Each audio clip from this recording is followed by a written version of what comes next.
Perkembangan industri bioenergi Indonesia tak berjalan mulus. Terkini Indonesia mendapat diskriminasi ekspor produk biodiesel sawit Indonesia dan kampanye negatif dari Uni Eropa. Secara umum, bioenergi menghasilkan 3 jenis sumber energi, yakni biofuel yang terdiri dari biodiesel, bioetanol, lalu menghasilkan biogas dan biomasa.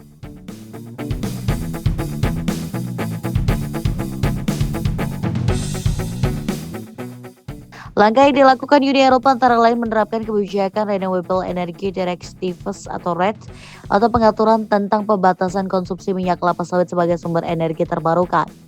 Lalu Uni Eropa menetapkan bea masuk anti-dumping atau BMAD untuk produk biodiesel dari Indonesia, kemudian diberlakukannya. EU Deforestation dan Free Regulation atau EUDR yang membuat pelarangan masuknya 7 produk komoditas yang dinilai menyebabkan deforestasi. Akibat aturan itu mulai 2025 nanti sejumlah komoditas di Indonesia yang akan terdampak dari EUDR antara lain minyak sawit, karet, kakao, kayu, dan kopi diwajibkan ikut uji tuntas atau due diligence, ketertelusuran atau traceability. Dengan upaya diskriminasi tersebut menyebabkan ekspor biodiesel Indonesia ke Uni Eropa anjlok signifikan di tahun lalu. Berbagai tantangan tersebut telah menurunkan ekspor biodiesel kita hingga 17%. Selain itu, Uni Eropa juga menyerang produk minyak sawit Indonesia dengan kampanye negatif. Minyak sawit diketahui memiliki potensi besar untuk terus dikembangkan sebagai bioenergi atau sebagai bahan bakar minyak cair. Masalah lainnya ialah soal keberterimaan masyarakat terhadap produk-produk bioenergi, presiden terpilih dan biodiesel. Kementerian Perdagangan atau Kemendak menyampaikan komoditas kelapa sawit di era pemerintah Presiden terpilih Prabowo Subianto akan dimanfaatkan untuk pengembangan biodiesel dan bahan bakar pesawat aftur hijau atau biofuel. Hal ini seiring dengan Uni Eropa yang menjegal ekspor pertanian perkebunan termasuk sawit Indonesia. Menteri Perdagangan Zulkifli Hasan atau Julas mengatakan bahwa nantinya pemerintah akan meningkatkan komposisi biodiesel dari 35% atau B35 menjadi 50% atau B50 sehingga Indonesia tidak perlu khawatir jika Uni Eropa tidak membeli kelapa sawit milik Indonesia.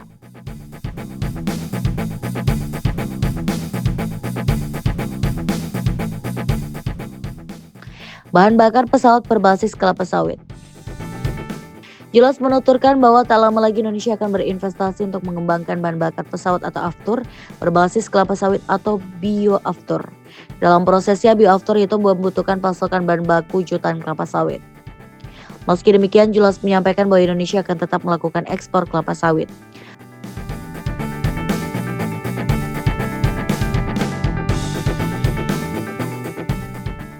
Prabowo tantang Uni Eropa. Sebelumnya dalam acara penutupan Kongres PAN 2024, Presiden terpilih Prabowo Subianto mengaku bersyukur jika Uni Eropa tidak ingin membeli kelapa sawit Indonesia. Prabowo mengatakan bahwa Macron sempat membicarakan terkait kebijakan boikot kelapa sawit Indonesia di Uni Eropa. Namun Prabowo mengaku bersyukur jika Uni Eropa tidak ingin membeli kelapa sawit Indonesia.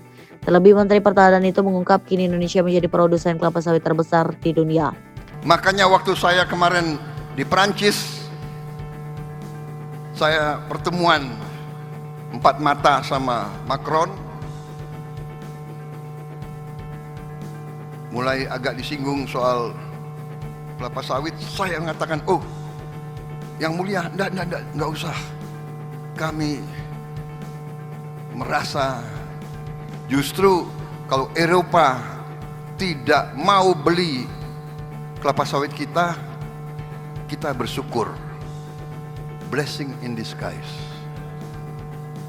Agak kaget juga beliau. Keesokan harinya Prabowo mengaku dirinya bertemu jajaran pengusaha Perancis dan memahami kebijakan Uni Eropa atas embargo kelapa sawit. Dia menyampaikan bahwa Uni Eropa menuduh Indonesia melakukan perusakan hutan sehingga memboikot kelapa sawit Indonesia. Alih-alih khawatir, Prabowo justru berterima kasih dengan larangan masuknya kelapa sawit Indonesia ke Uni Eropa. Dengan begitu akan tercipta swasembada energi termasuk dari kelapa sawit.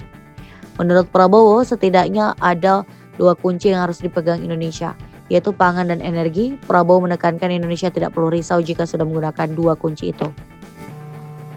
Besoknya saya ketemu pengusaha Perancis, kadinnya mereka.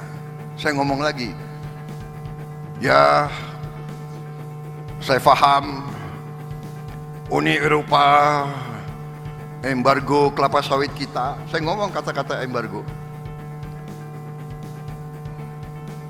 boykot, katanya kita merusak hutan. Mereka yang datang ke kita, mereka rusak hutan, habis itu kita yang disalahkan. Kalau nggak ada wartawan, saya pengen ngomong ndasmu, tapi nggak boleh itu ya.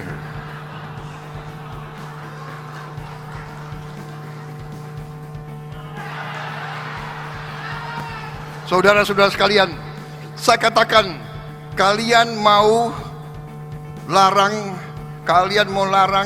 kelapa sawit kita masuk ke Eropa, saya katakan thank you very much, terima kasih.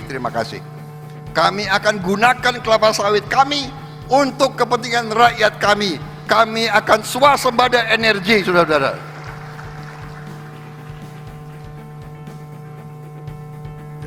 Pangan, energi, kunci itu. Kalau sudah kita aman pangan, aman energi, kita tidak perlu takut siapapun di dunia ini. Gak usah kita khawatir rupiah berapa, ya kan? Rupiah 15.000, 16.000, ya kan? Kita amankan pangan kita amankan energi kita, baru kita lakukan hilirisasi.